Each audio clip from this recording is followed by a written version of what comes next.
Bom dia, queridos. Vamos aí ver a última das propriedades coligativas. Então, quais as propriedades que a gente viu? A primeira relacionada à pressão de vapor, que era a tonoscopia. A sua medida, seu cálculo, chama-se tonometria. A segunda, a ebulioscopia, que era relacionada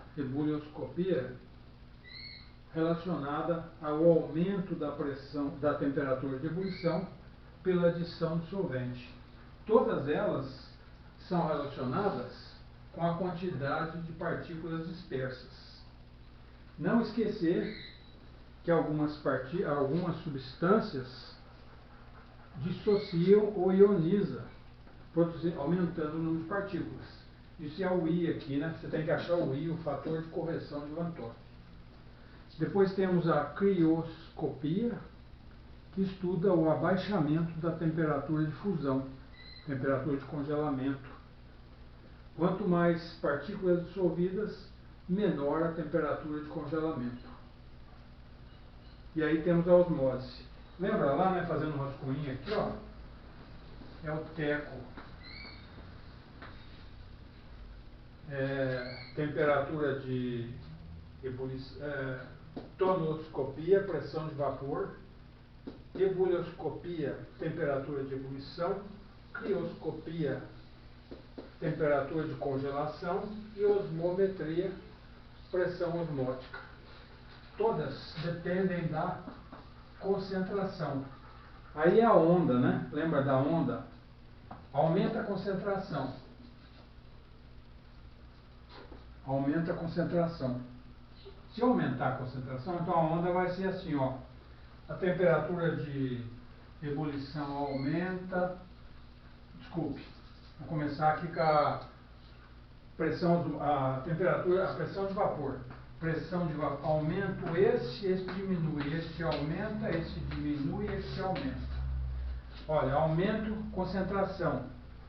Diminui pressão de vapor, aumenta a ebulição, diminui temperatura de congelação, aumenta a pressão osmótica. É a onda, ó. Aumenta, diminui, aumenta, diminui, aumenta, diminui.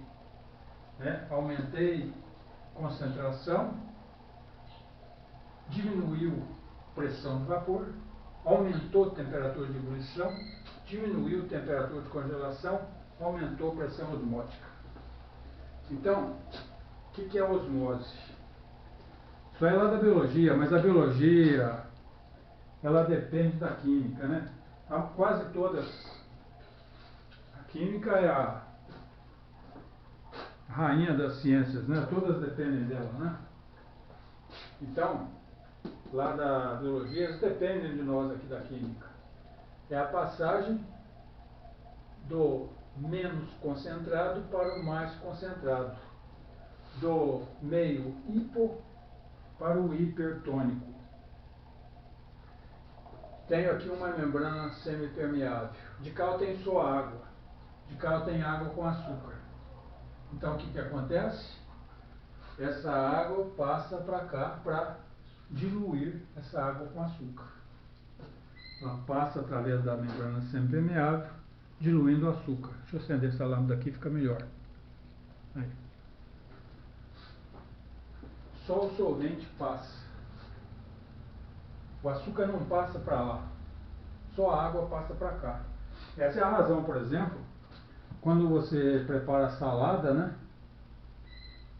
Se você prepara lá com sal, joga sal para preparar a salada murcha, a verdura murcha. Por que a verdura murcha?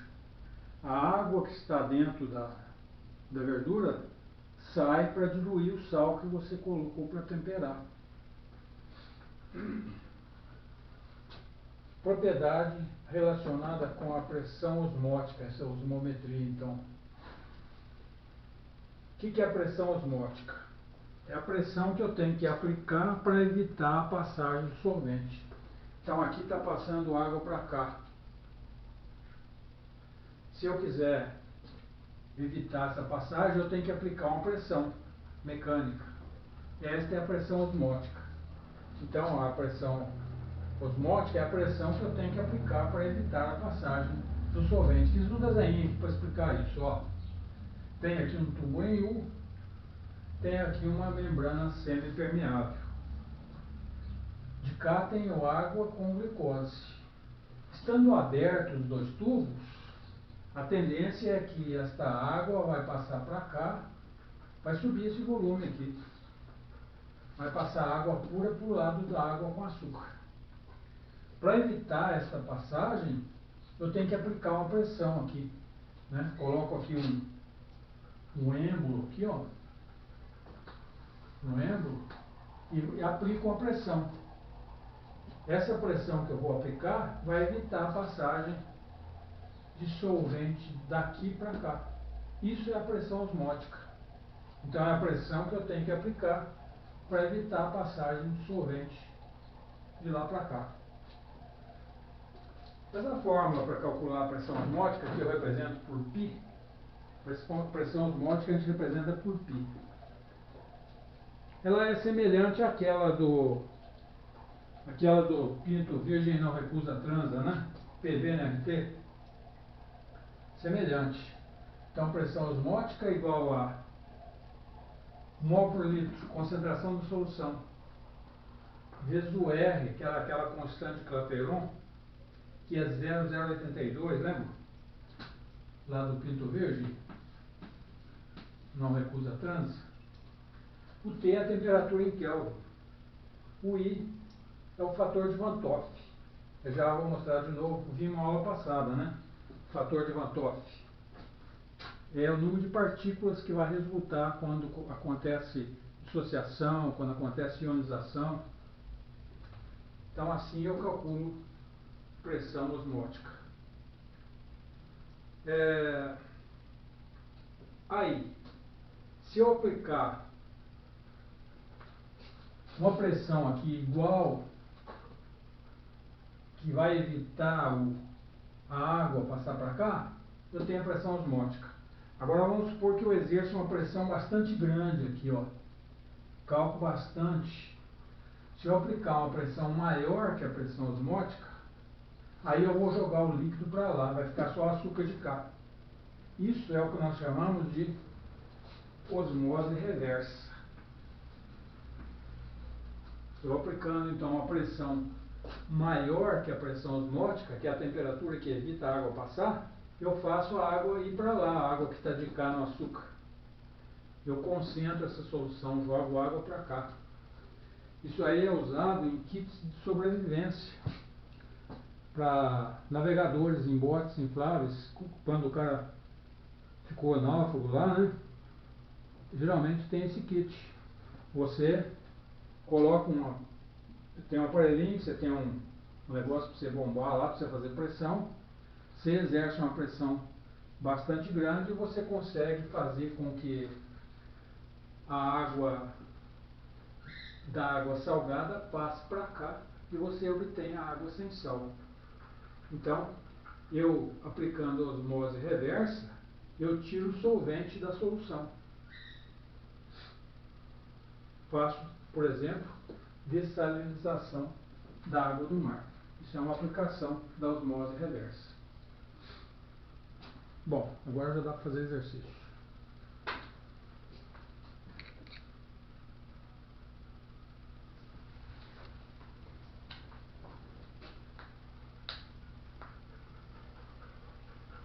Primeiro exercício lá,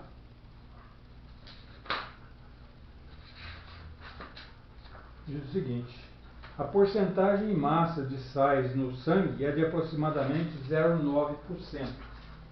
Então, no sangue eu tenho cerca de 0,9% de sais. Em um experimento, alguns glóbulos vermelhos de uma amostra de sangue foram coletados e separados em 3 grupos.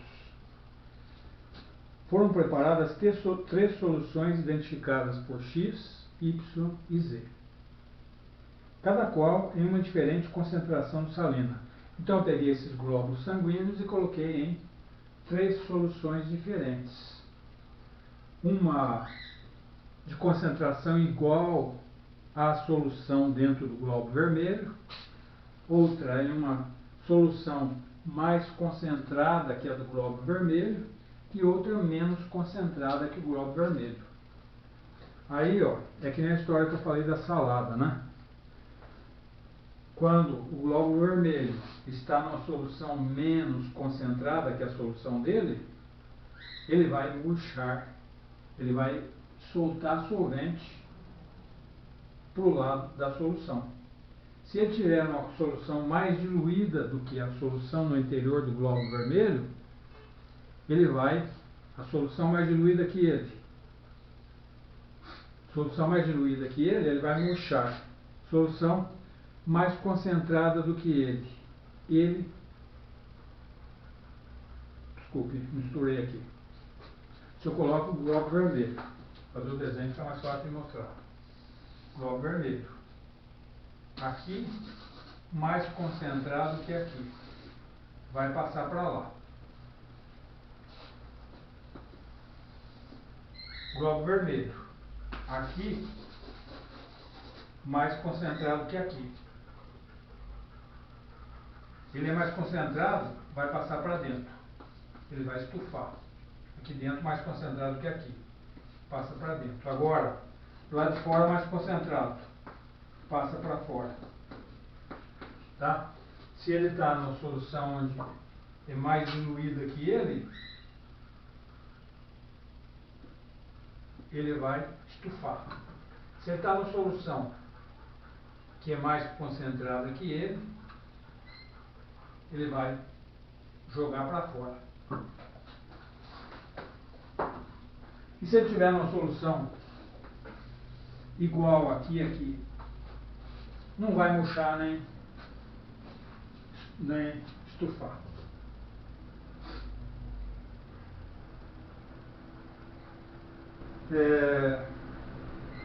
Com base nos resultados desse experimento, é correto afirmar que a porcentagem em massa de sal na solução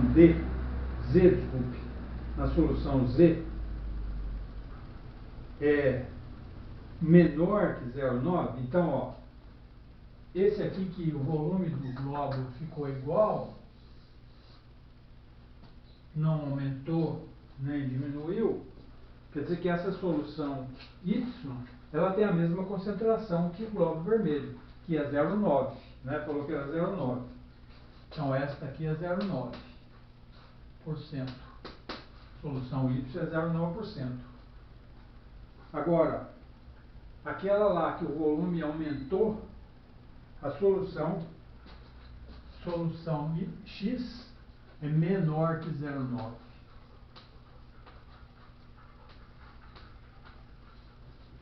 E nesse aqui que o glóbulo vermelho murchou, né? A solução Z é maior que 0,9.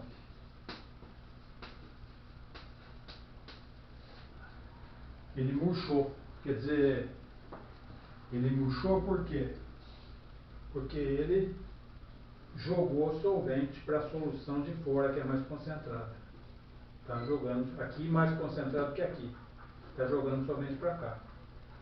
Quando ele é mais concentrado que aqui, vai jogar solvente para dentro do glóbulo. Então vamos lá, as alternativas de novo. A porcentagem em massa de sal na solução Z não é menor, é maior que 0,9.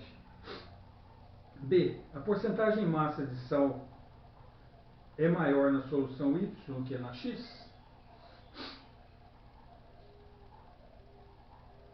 Sim. Essa é menor que 0,9, essa é 0,9. Correta a letra B. Vamos ver a letra C. A solução Y e a água destilada são isotônicos? Não. O Y é aproximadamente 0,9.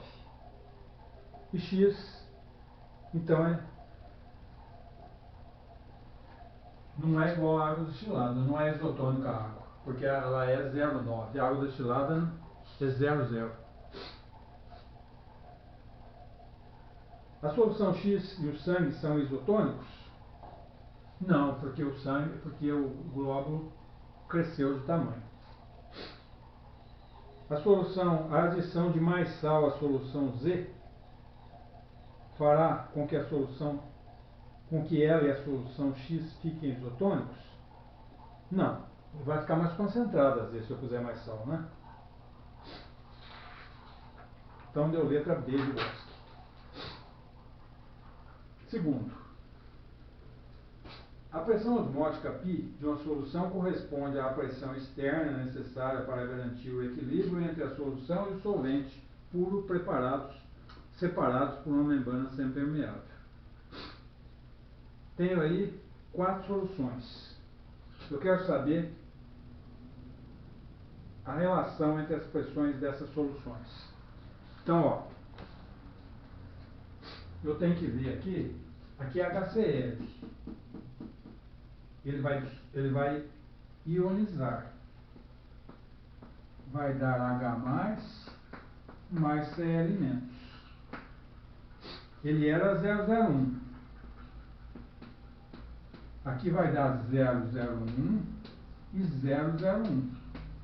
Então, isso aqui vai ser, ao invés de ser 0, o I disso aqui, o número de partículas, vai ser 0,02 mol por litro de partículas.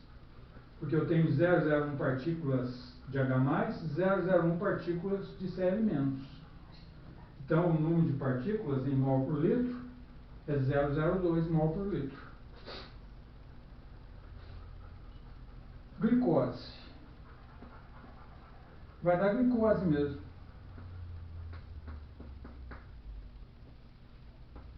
Veja, isso aqui é uma solução iônica. Isso é solução iônica. Solução iônica tem íons, eu tenho que contar o número de íons. Solução molecular, o I é sempre igual a 1, porque molécula não dissocia nem ioniza. Essa é molecular. Embora seja composto molecular, dá solução iônica, porque deu íons. E o ácido acético? Vai dar o H+, mais o acetato menos.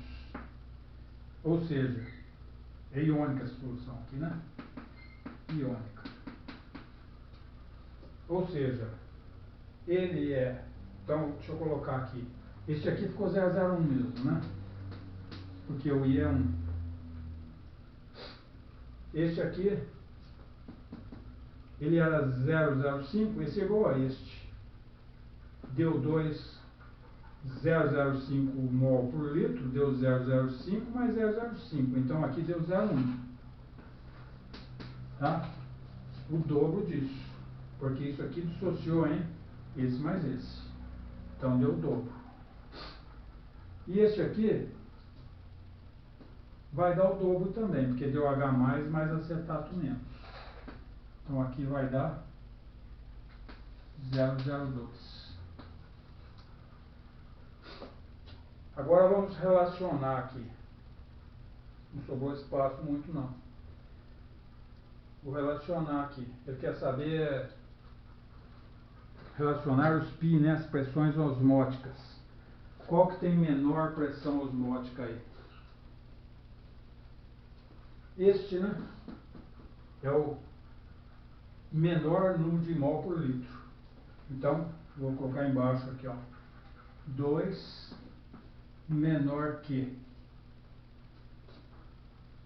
Este é o maior. Agora tem 2 igual aqui. Mas aí vem o seguinte, gente. Ácido acético é ácido fraco. HCl é ácido forte. Então o ácido fraco vai dar um pouquinho menos que o ácido forte. Então eu vou colocar este antes desse. Que é pelo fato dele ser ácido fraco. Então agora vem o 4. Depois vem o 1. E o que tem mais é o 0,1. Recapitulando, ó, o que tem menos mol por litro é o que dá é o que dá menos pressão osmótica.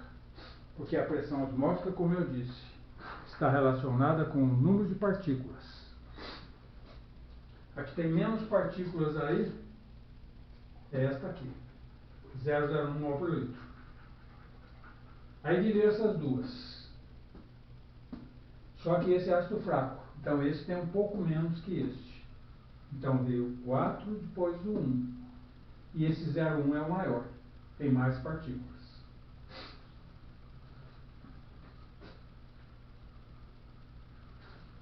Aqui não é 0,1, aqui é 3. Ele é 0,1, mas ele é número 3.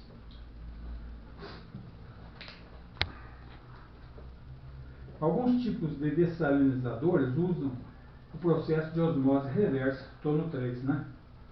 Para obtenção da água potável, a partir da água salgada.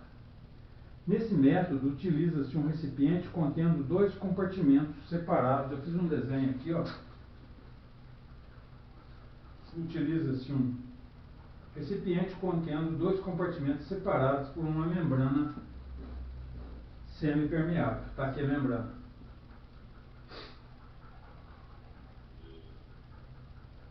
Em um deles coloca-se água salgada.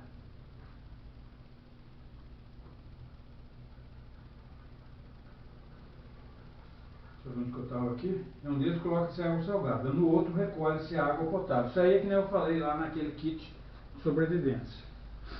A aplicação da pressão mecânica no sistema faz a água fluir de um compartimento para outro. Então aqui está a água salgada. Eu vou pressionando aqui, aplicando a pressão mecânica, a água pura passa para lá. O movimento das moléculas de água através da membrana é controlado pela pressão osmótica e pela pressão mecânica aplicada. Quer dizer, essa pressão mecânica tem que superar a pressão osmótica aqui. Olha lá. A pressão mecânica tem que superar a pressão osmótica.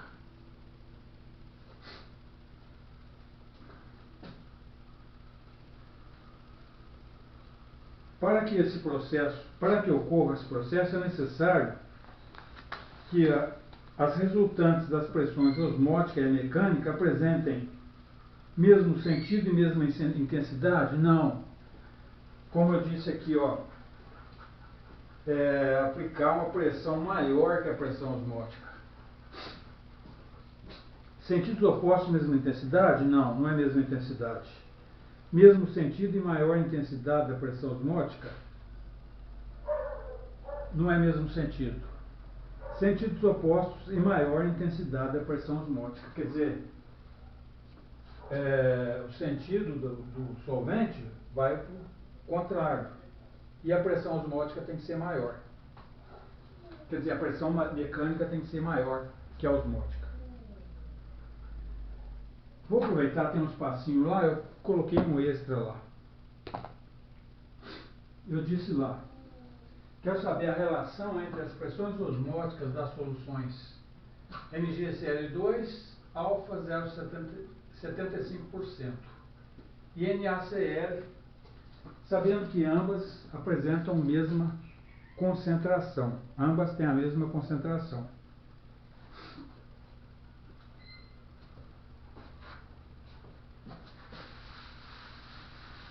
O que é a relação, né? Então tem que achar I igual a mol por litro vezes R vezes T vezes I. Então tem que achar o I aqui, ó. I igual a... Lembra da fórmula do I da aula passada? Para fazer o I, eu vou fazer Q, né? Aquela fórmula do I lá. Eu vou fazer 1, né? Para fazer o I, eu faço lá 1 mais alfa, 1 mais alfa, e o número de partículas. Então vai ficar I igual a 1 mais 0,75, que é o alfa, né? Número de partículas. Agora o número de partículas é o seguinte: MgCl2 vai dar Mg mais 2Cl-. Então aqui, vou colocar lá, ó, 1 deu 3 partículas, né? 1 deu 3 partículas. Então vou fazer 3 menos 1. Isso aí eu vou achar o I dessa solução aí. Então esse I vai dar 2,5. Esse I vai dar 2,5. Então eu vou lá. Pi para o MgCl2 vai ser igual a... Eu não sei o mol por litro, então deixa N. Não, o R eu sei. A temperatura não falou, deixa o T. Vezes 2,5. Agora põe NaCl. Põe NaCl. É solução iônica, o I é igual a 1. O I igual a 1. Então vai ficar π por NaCl vai ser mol por litro vezes R vezes T vezes 1.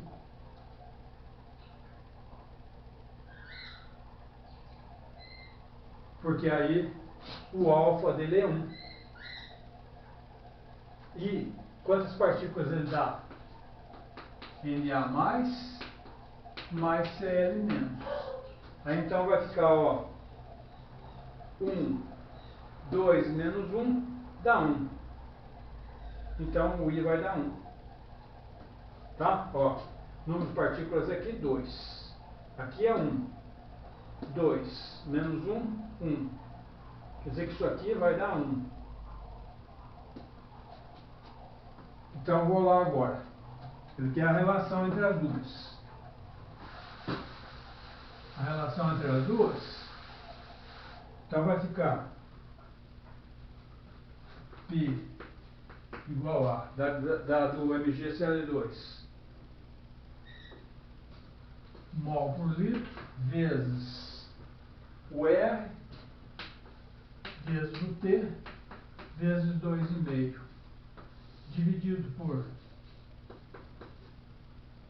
π mol por litro vezes R vezes T vezes 1. Corta, corta, corta, corta, corta, corta. A relação entre as duas é 2,5.